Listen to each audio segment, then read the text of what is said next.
Fairy tales and real life are meant to be separate.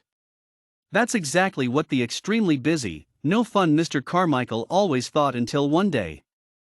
Mr. Carmichael lived alone. He only met his relatives during social gatherings and emergencies. He was never fond of children, pets, and never had any of either. His nephews and nieces always stayed clear from him, because of his headmaster-style temper. But Grace, their mother, always told them that despite their uncle's socially ineptness, he loved them, somehow. Back to Mr. Carmichael. It was the weekend. It was a fine Saturday with spring weather. Mr. Carmichael was standing in front of his garage deciding whether to mow the front yard or the back yard when a disturbance caught his attention. The noise seemed to have originated from the garage itself. Mr. Carmichael's fuzzy eyebrows were knitted together with suspicion and dread. What was that sound? He boldly opened the garage door and scanned the vicinity like a bounty hunter. There was nothing out of the ordinary until he laid his eyes on a fallen bicycle pump. What is that doing on the floor, he wondered. He slowly made his way to the back, picked up the pump and placed it in its proper place. When suddenly, "What you?" Mr. Carmichael quickly made his way out of the garage into the street like a cartoon. There was no one on the street to take a photo of Mr. Carmichael's comically scared face. With determination to find out the identity of his mysterious uninvited guest, Mr. Carmichael cautiously entered his garage. He carefully circumvented his 2010 Volvo S40. By the corner of the car, a faint but noticeable shape of some hunched over shook either with fear or questionable excitement. Mr. Carmichael was a few feet away. "Hey! Come out where I can see you clearly," he said sternly. "No," moaned the intruder softly. "I'll call the police," responded Mr. Carmichael as he pulled out his smartphone from his pocket. Before he could dial 911, his intruder quickly jumped from his hiding spot. For a few seconds, they stood staring at each other. The creature looked like a muppet. It had long pink with large patches of green fur. It had a meter-long neck towering Mr. Carmichael. It had short chubby limbs with long claws similar to that of a sloth. Its face was covered in even longer fur. Was it even able to see Mr. Carmichael? Mr. Carmichael dropped his phone in disbelief. What was this abomination? What was it doing in his garage? What was it going to do to him? As for the creature, its response was similar to Mr. Carmichael's. It screamed and went back to its hiding space, hunched up and quivering in fear. Mr. Carmichael did not see this though. He was at the front door of his house, locking himself inside and muttering to himself.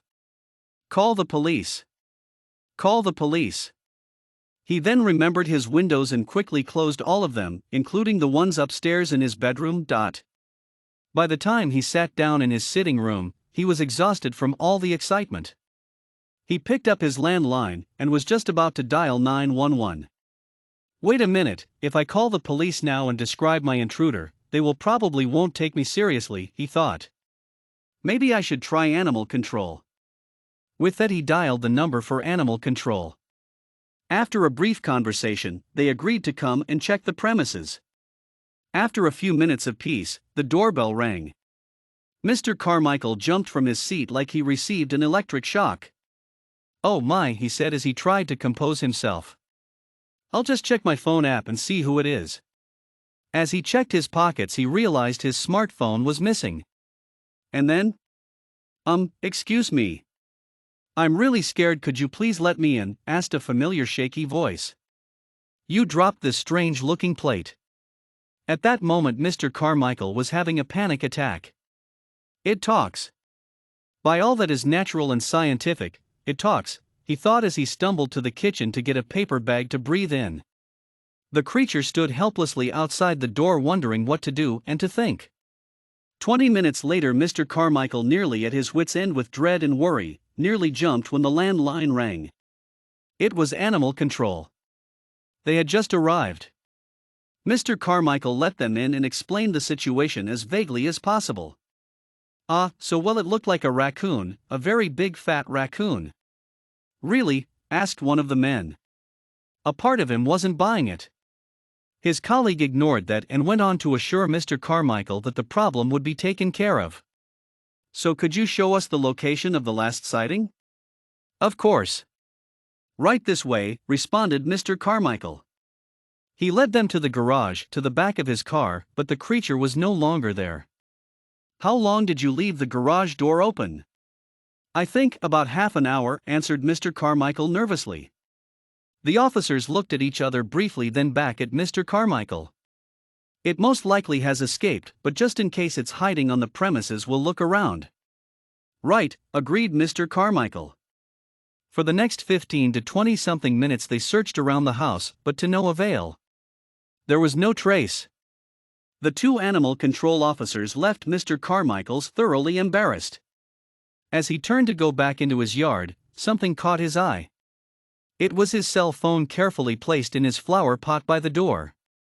Mr. Carmichael picked it up and examined it carefully. It was certainly cracked across the screen, but it still worked. Perhaps this creature is not a bad, thought casually. He looked back at his lawn and thought Sunday is not a bad day to mow the lawn really. Surprisingly, Mr. Carmichael's afternoon went swimmingly. His intruder seemed to have vanished completely.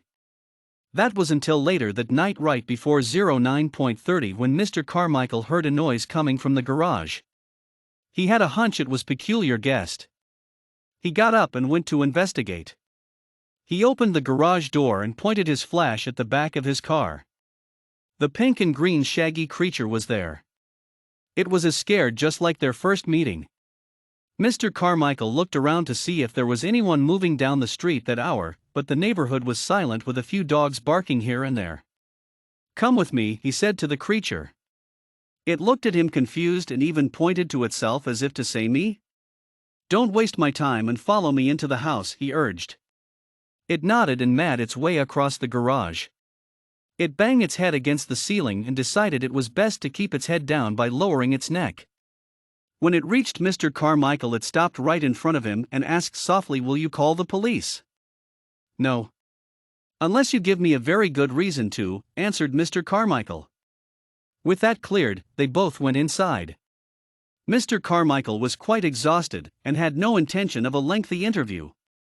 Instead, a quick introduction and a few strict instructions was made. The creature claimed it was from outer space and had lost its family. Its kind was called Lug-Lug, a fair relative to the sloth species but highly advanced. Do you have a name? Asked Mr. Carmichael. Oichachazakikiku, responded the creature. All right. I will give you a name. Mars. Mars reflected on his new name for a bit and agreed to it.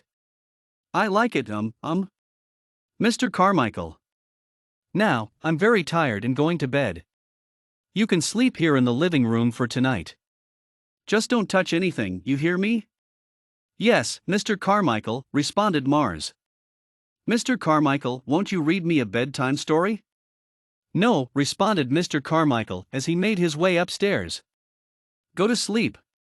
And so that is how Mr. Carmichael, a serious bank accountant, became the owner of the most unusual pet. Keeping Mars a secret from the general public was one of the toughest endeavors Mr. Carmichael had ever undertaken. But eventually his family found it out, and thanks to Mars, Mr. Carmichael was able to learn to like children, his nephews and nieces. The end.